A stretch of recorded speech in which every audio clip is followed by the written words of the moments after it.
Toute la Gaule est occupée, sauf un petit village. C'est ainsi que commencent les histoires d'Astérix. Ce que montre cette carte, c'est toute l'Europe est bleu foncé, sauf la France qui est bleu clair. Alors la France serait-elle moins polluée que ses voisins? Est-ce qu'il y aurait moins de pauvres chez nous? Est-ce que la criminalité serait moins forte? Eh bien non, il s'agit de la confiance. Alors on n'est pas dans le conjoncturel, on est dans le structurel. On a posé à 5 reprises, pendant 30 ans, la même question dans plusieurs dizaines de pays. D'une manière générale, diriez-vous qu'on peut faire confiance à la plupart des gens ou qu'on n'est jamais assez prudent quand on a affaire aux autres? Eh bien en France, on fait peu confiance. En France, on est un peu comme la Roumanie, ou bien comme le Mali, ou bien comme le Chili et l'Argentine. On se fait peu confiance. Alors pourquoi les chercheurs se battent là-dessus?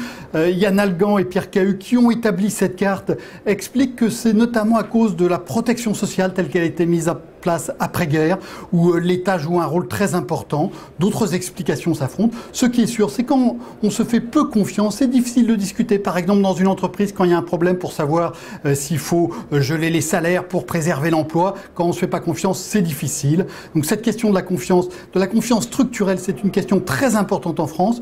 Pour que la croissance reparte, pour qu'on se sente mieux, il faudra qu'on ait plus de confiance, comme on le voit dans les pays où on vit mieux, comme par exemple les pays nordiques, ou même des pays dont on parle beaucoup en ce moment, comme des pays actuellement en plein boom, et notamment toute l'Asie. La confiance, c'est pas seulement une question psychologique, c'est pas seulement une question politique, c'est aussi une question économique. Ça sera la base du renouveau de notre croissance.